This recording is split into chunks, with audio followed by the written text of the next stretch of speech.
e foram para Jericó. Quando ele saía de Jericó, juntamente com os discípulos, ele quem? Jesus, né? E numerosa multidão, Bartimeu, cego, mendigo, diga comigo, cego, mendigo. Bom, estamos contando a história do cego Bartimeu, não é? Que é bem conhecida. Filho de Timeu, estava sentado à beira do caminho e, ouvindo que era Jesus, o Nazareno, pôs-se a clamar: Jesus, filho de Davi, tem compaixão de mim. E muitos o repreendiam para que se calasse, mas ele cada vez gritava mais: Filho de Davi, tem misericórdia de mim. Parou Jesus e disse: chamai-o. Chamaram então o cego,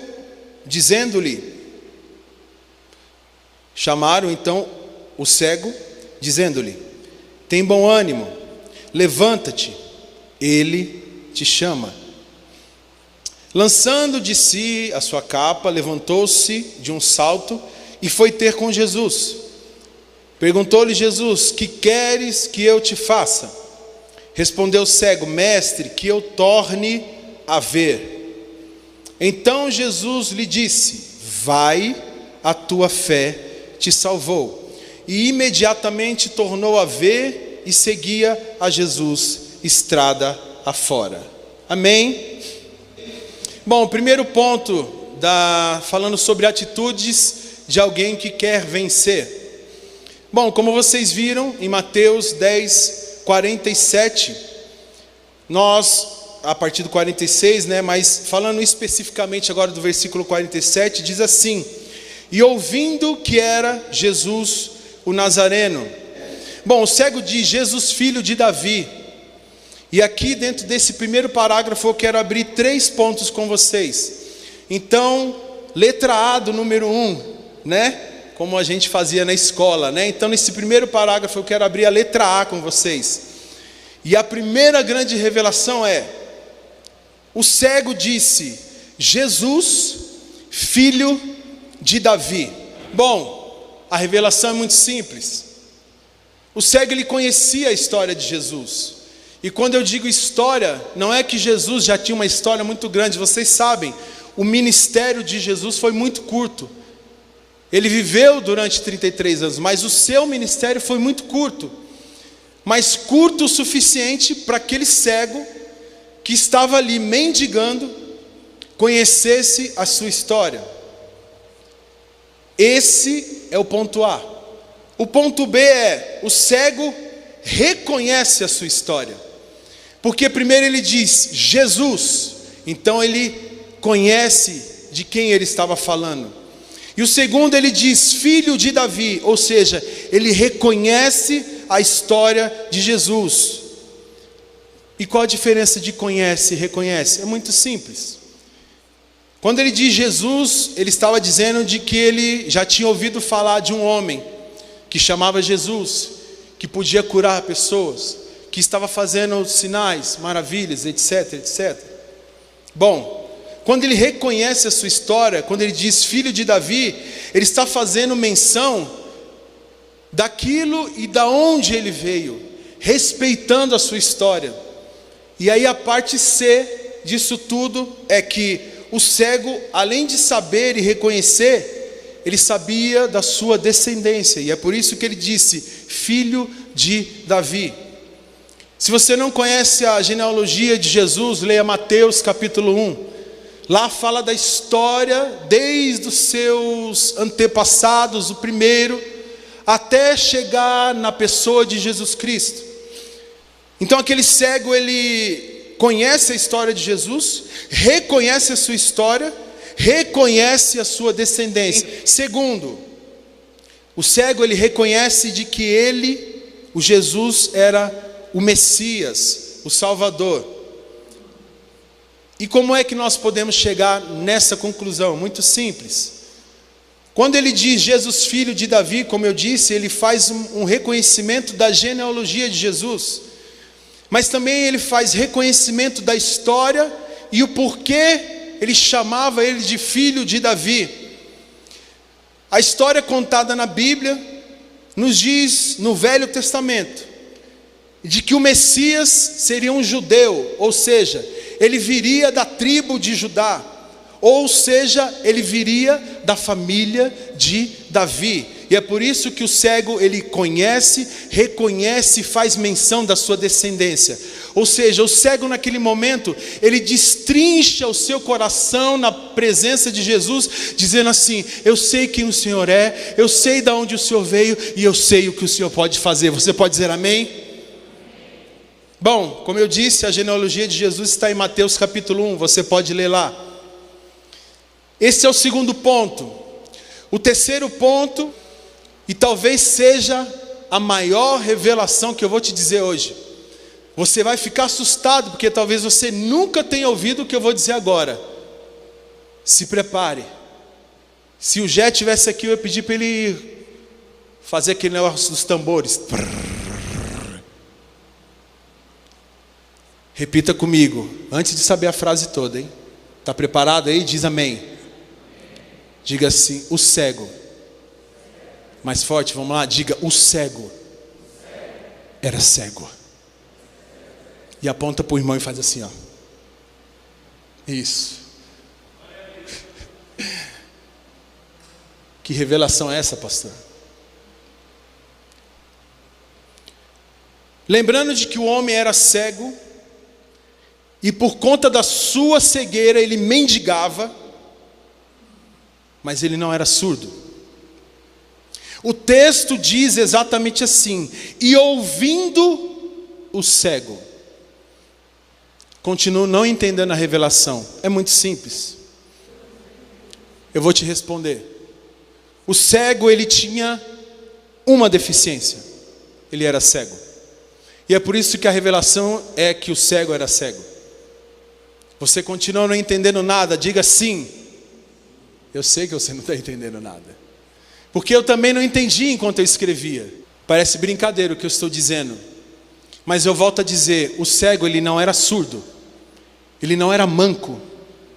Ele tinha todos os seus membros. Ele podia falar. E pelo jeito ele falava muito. E talvez foi exatamente esse sentimento que esses homens tiveram quando esse cego gritava: Jesus, filho de Davi, tem misericórdia de mim. E o povo falava: cala a boca, rapaz. Ele: ei, Jesus, filho de Davi. Repita mais uma vez: o cego era cego. Quem for assistir isso depois, meu Deus do céu, vamos fazer aqueles cortes de podcast, sabe? Falar, ó, que a revelação que o irmão teve ali. Como eu disse, ele tinha uma deficiência. E qual a revelação de tudo isso? Simples.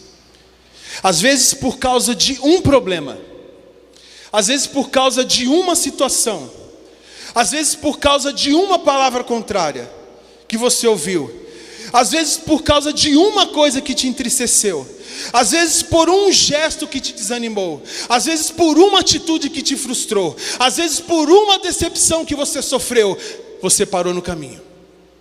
Esse cego só tinha uma deficiência. E talvez você tenha sofrido todas essas consequências na sua vida e todos esses dissabores. Mas talvez você só tenha tido um problema. Como aquele cego que só tinha uma deficiência. Poxa, pastor, mas ele era cego. Você não pode comparar uma cegueira com uma frustração. Você não pode comparar a cegueira com algo que você ouviu, te entristeceu. Olha, queridos, cada um que sabe a sua dor. Pois é, esse homem, ele tinha uma deficiência. E eu volto a dizer, às vezes por causa de um problema, uma situação difícil, uma palavra contrária, uma coisa que te entristeceu, você parou no caminho. Mas esse cego não. Ele só tinha uma deficiência. E não era a sua voz. E é por isso que ele gritava: Jesus, filho de Davi, tem misericórdia de mim. O cego, ele não podia ver. Isso está bem claro. Ele não podia ver Jesus, mas ele tinha suas pernas, ele tinha sua voz, ele tinha sua atitude, ele tinha vontade de vencer e ele tinha fé. Talvez por uma palavra você parou no caminho. Talvez por algo que te entristeceu você parou no caminho. Mas esse cego, ele vem nesse momento para te encorajar a sair dessa zona, desse lugar que você parou, para te dizer assim: olha, eu era cego, mas eu podia falar. Você está paralisado por alguma coisa que te entristeceu?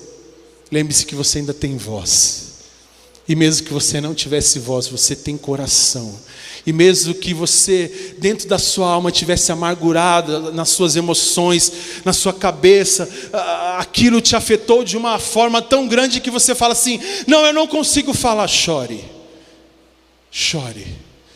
Mas fale com Ele, nem que não saiam palavras da sua boca. Mas fale com Ele com o seu coração, fale com Ele da sua alma.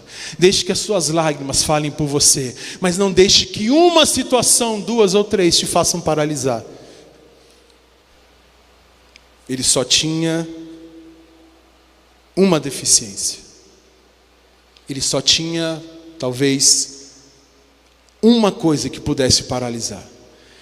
E eu não estou dizendo de que a gente precisa de 10 coisas para parar, não. Basta uma.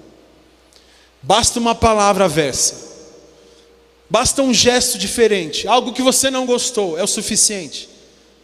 Você resolve parar. Repita mais uma vez: o cego era cego. João 20, 24 conta uma história muito interessante.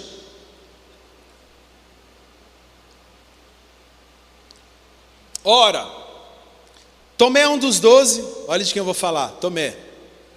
Chamado Dídimo, não estava com eles quando veio Jesus. Disseram, pois, os outros discípulos: vimos o Senhor. Mas ele disse-lhes: se eu não vir o sinal dos cravos nas suas mãos, e se eu não puser o meu dedo no lugar dos cravos, e não puser a minha mão no seu lado, de maneira nenhuma eu crerei. Versículo 26. 8 dias depois estavam outra vez os seus discípulos dentro, e com eles Tomé. Chegou Jesus, estando as portas fechadas, e apresentou-se no meio, e disse: paz seja convosco. Depois disse a Tomé: põe aqui o teu dedo, põe e vê as minhas mãos. Chega a tua mão e ponha no meu lado, e não sejas incrédulo, mas crente. E aí Tomé respondeu e disse: Senhor meu e Deus meu. E aí disse-lhe Jesus, e é aqui que eu quero chegar: porque me viste, Tomé, creste? Mas bem-aventurados os que não viram, mas creram. O cego era cego. Tomé não era cego.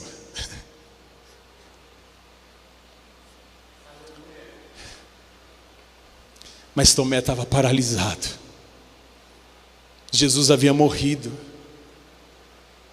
E com ele talvez a sua paixão, a sua crença, o seu amor pelo noivo. Ele morreu. Mas os discípulos o viram, mas ele disse: não, eu tenho que ver. Eu quero tocar na sua mão, eu quero tocar no seu lado, aí sim eu crerei. Os irmãos estão entendendo onde eu quero chegar? Tomé tinha sua visão plena. A Bíblia não diz que Tomé era cego, mas Jesus olha para ele e fala assim: você, cara, você talvez tenha sido o pior cego que eu tenha conhecido na minha vida. Porque alguns eles não podiam ver. Mas ele responde aqui: olha, Tomé, bem-aventurados são aqueles que não viram, mas creram. Quem já viu Jesus aí? Eu não vi. Quem já viu Jesus? Pode levantar a mão aí, irmãos. Não tem problema não. Ah, eu vi, era cabeludo, olho claro, usava aquele vestido branco, aquele negócio vermelho atravessado. Se você viu, levanta a mão aí que eu quero orar por você. Que bom que você não viu, porque é bem-aventurado aqueles que não viram. tão bom saber que você não viu e você está aqui, porque isso aqui é loucura para o mundo. Pessoas que não viram uma pessoa que morreu há milhares de anos atrás, e pessoas se ajuntam num domingo à noite, frio, em Ribeirão Pires, para dizer assim: eu não vi, mas eu creio. Pessoas que podem repetir uma palavra que foi dita aqui, ó: eu era cego, mas agora eu posso ver. Porque você não viu pessoalmente, mas você creu, e assim os seus olhos se abriram. O cego só era cego. O cego só era cego. Aleluias. Estou correndo para o final. Terceiro,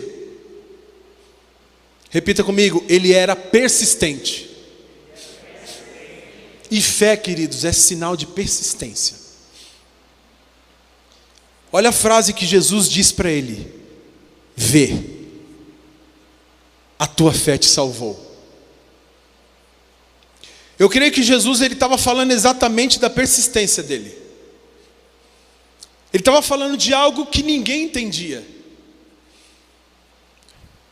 Quando o cego não se calou diante da multidão, Jesus estava dizendo assim: ainda bem que você não desistiu.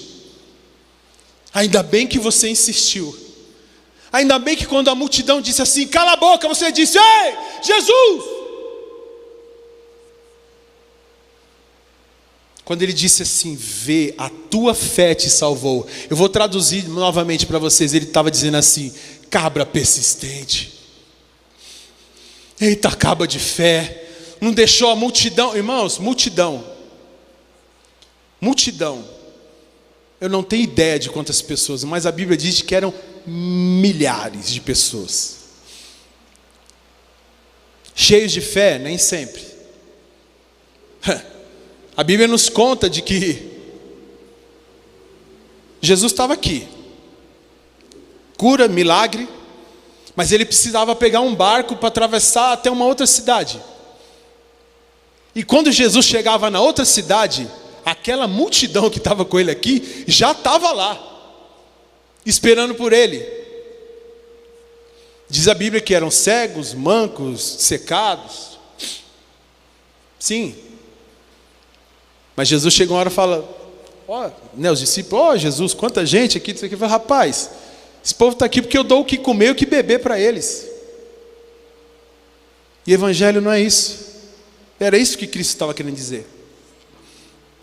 Evangelho não é porque eu dou o que comer e o que beber. Muitas pessoas procuravam por comida, por bebida, mas Jesus insistia em dizer para as pessoas: eu sou o pão, eu sou a água viva. Do trono do meu Pai desce uma água que não cessa nunca. O cego, ele não desistiu, ele insistiu. A multidão, assim como foi na história de Zaqueu, assim como foi na história da mulher do fluxo de sangue, e tantos outros personagens e histórias da Bíblia, onde a multidão é a imagem daquela pessoa ou daquelas pessoas que não querem te ouvir. Lembre-se de que a multidão gritava para o cego: cala a boca. E a multidão naquele momento representa exatamente isso, de pessoa ou pessoas que não querem te ouvir. Ou talvez uma pessoa que te ouviu, mas não te deu crédito. Aquele que não deu crédito às suas palavras, aquele que disse para você que tudo isso que você estava dizendo era uma besteira. Aquele que olhou para suas dores e disse assim: é frescura. A multidão que olhava para aquele cego e talvez dissesse assim: pô, você já é cego há tanto tempo, dá um tempo aí, não está vivendo até hoje, não está comendo, não está bebendo, não tem onde morar. Para de besteira, rapaz, você só é cego. Eu estou com a minha filha aqui, ó, morta. Sempre o problema do outro é muito pequeno. E a Bíblia nos ensina a considerar o outro sempre superior, sempre maior, até mesmo os problemas do outro. Considere sempre o outro maior que você. o problema do outro maior do que o seu. Mas voltando à multidão, a multidão diz assim: para com isso, deixa de frescura. Ou outros dizem assim: para com isso é coisa da sua cabeça. Ou simplesmente eles querem dar um jeito de te calar. Mas você, por muitas vezes, pela sua necessidade de se abrir, e aqui eu creio que Deus está falando com pessoas específicas, que Ele ministrava isso forte ao meu coração. Você que ouviu palavras duras, você que ouviu de muitas pessoas, você precisava se abrir de alguma forma para alguém, e você encontrou alguém, e essa pessoa, ao invés de te absorver, de te abraçar, de dizer para você assim: não, vem cá, eu tenho um abraço para você, eu tenho um carinho, essa pessoa disse essas coisas para você: para de besteira, isso é frescura, vai, vamos esquecer isso, vamos, vida que segue. Mas você, pela sua necessidade de se abrir, você insistiu muitas vezes, insistiu até que se cansou. E você chegou ao ponto agora de que você se calou. Quantas vezes você já ouviu: isso é frescura? Eu estou passando por uns problemas, está difícil para mim, eu ando desanimado. Para de frescura. Está difícil, eu não estou suportando mais não, está complicado. Para de besteira. Mas era a sua necessidade de se abrir com alguém. Mas essas palavras duras, esses gestos duros, fizeram você se calar. Espiritualmente falando, nem sempre o silêncio é a melhor forma, ou a melhor maneira de se alcançar algo, ou se alcançar um objetivo. Eu fiquei muito feliz com o texto que a pastora Ana leu, que sempre Deus confirma a sua palavra. Paulo e Silas na prisão poderiam usar o tempo dele ou a circunstância para se calarem. Mas não. Eles entraram num acordo de que ficar calado ali seria a pior coisa da vida deles. Vamos fazer o seguinte, vamos nos fechar. Vamos pensar se realmente vale a pena a gente cantar canções nesse lugar. Pregar o Evangelho, falar de Cristo, olha onde nos trouxe. Essa situação poderia ter calado eles assim, de uma vez por todas. Será que vale a pena insistir? Será que vale a pena estar aqui preso? Eu, prisioneiro de Cristo. Falar das ruas sobre salvação e estar preso. Falar sobre um Cristo, estamos presos. Mas eles tomam uma decisão. Paulo, fala Silas, puxa um corim de fogo. Isso aqui é para os mais antigos, tá? Se você não conhece corim de fogo, se você já é da época agora do worship e tal, que é tudo mais inglesado, né? Você não vai saber. Puxa um corinho aí, irmãos. Mas cadê o vaso? O vaso onde está? Mas cadê o vaso? O vaso onde está? Paulo olha para Silas assim e fala: você está doido, cara? Ele falou: cara, é por isso que a gente está aqui, é porque a gente é doido. Porque se a gente fosse são, cara, a gente não se encaixaria naquilo que é o Evangelho, porque é loucura para aqueles que se sentem sábios. E eles começam a cantar, e aí vocês ouviram aqui a pastora Ana dizendo sobre Paulo e Silas. Pedro é preso. E aí acontece algo inesperado. Por que inesperado? Porque, irmãos, o cara foi preso. Por que ele foi preso? Por pregar o Evangelho. O que a igreja deveria fazer nesse momento? Se calar. Mas a Bíblia diz que acontece algo inesperado. Diz a Bíblia que a igreja intensificou a oração.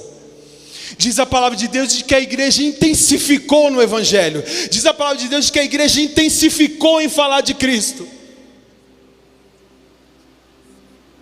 O cego só era cego. Às vezes a única maneira de se vencer é não desistindo de gritar.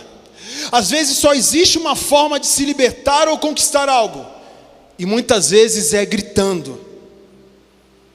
E eu quero te convidar, e eu quero te encorajar, eu quero expor você a gritar, mas só se você estiver disposto. Só se você entender de que você só tem talvez um problema, uma deficiência, mas a sua voz está em dia. E está em dia? Dá um glória a Deus aí para eu ouvir. Aleluia, diga aleluia.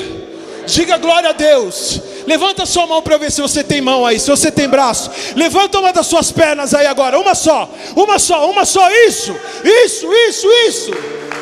Eu quero te encorajar nesse momento a não ficar paralisado. Você não é cego, você não é manco, você tem suas pernas, você tem suas mãos. Eu quero te convidar a sair dessa paralisação que você está. Fica de pé aí, se você pode ficar de pé, se você tem suas pernas. Quem está disposto a gritar aí hoje? Não importa como você está, não importa de que maneira a sua mente ou seu coração está. Eu quero te lembrar de um salmo 139, diz assim: para onde me irei do teu espírito? Ou para onde fugirei da tua face? Se eu subir ao céu, o Senhor está lá. Se fizer no inferno a minha cama, eis que tu ali estás também. Se tornar as asas da alva, se habitar nas extremidades do mar, até ali a tua mão me guiará e a tua destra me susterá. Olha, o texto está dizendo uma coisa muito simples. Não importa o momento da sua vida, o momento que você está passando, se você está no ápice dela, ou se você está às margens do fracasso, da desistência, Deus está com você em todos os momentos. Deus está com você lá no alto. Deus está com você quando você se sente fracassado.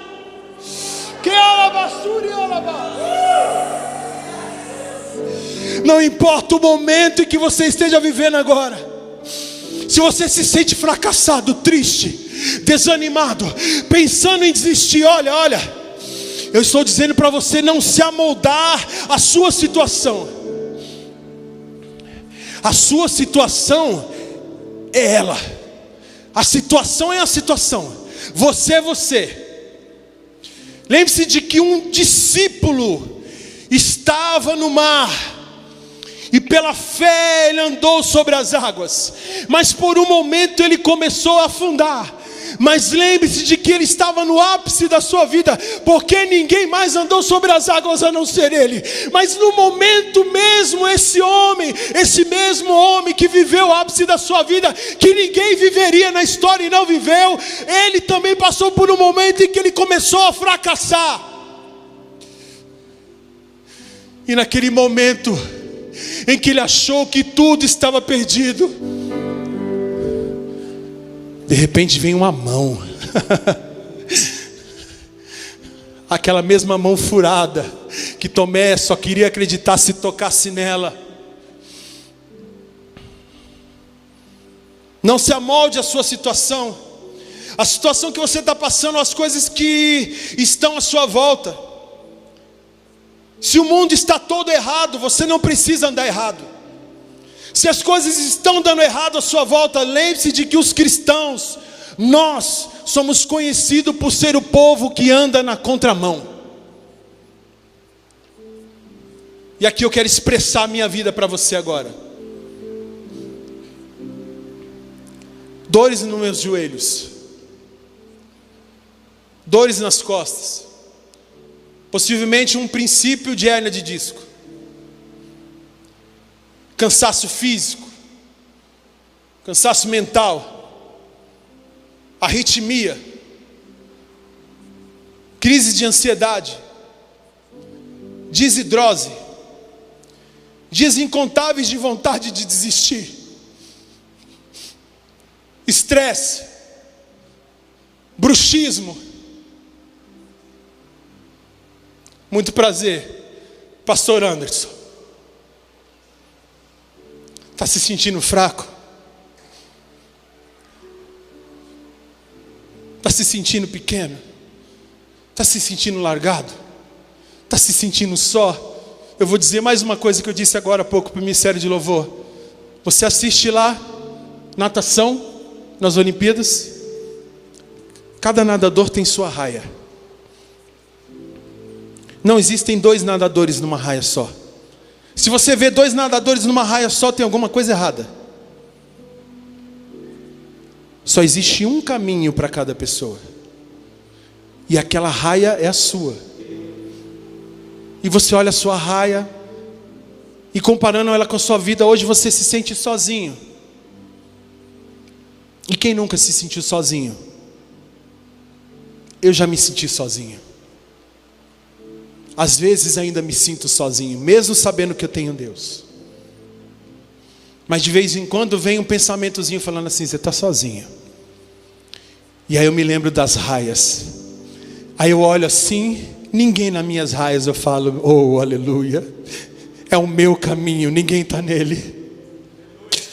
Mas é cada vez que o nadador ele afunda a cabeça, ele precisa fechar a sua respiração para não tomar água. E aí quando ele sobe, ele volta a respirar. E eu creio que naquele momento ele dá uma olhadinha para o lado e ele vê lá na arquibancada alguém que diz assim: ó, vai, continua, continua, continua, vai, insiste, persiste, não para. Esse era Jesus para aquele cego. Esse é Jesus para você. Você se vê sozinho na sua raia. Isso não está errado. Mas se você olhar bem para o seu lado, olha aí para o seu lado, existem pessoas que estão torcendo por você. Existem pessoas que estão torcendo e dizendo assim: não para, Lucas, não para, não para, Lucas, não para, não para, não para, não para, não para, não para, não para, não para. E de repente é um familiar num lugar, e no outro canto é o técnico gritando: vai, vai, vai.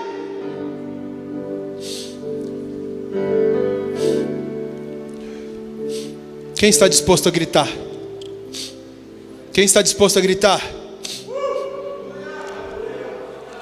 E o que eu vou gritar hoje, pastor? Muito simples. O meu convite é para você voltar a se apaixonar.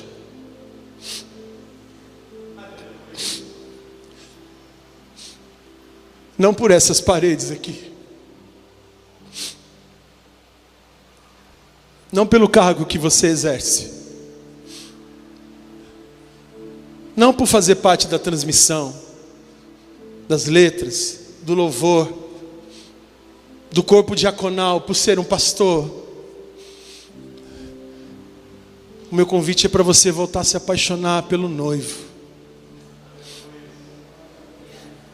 Não pelas coisas, mas pelo noivo. Atitudes de alguém que quer vencer. Atitude demanda ação.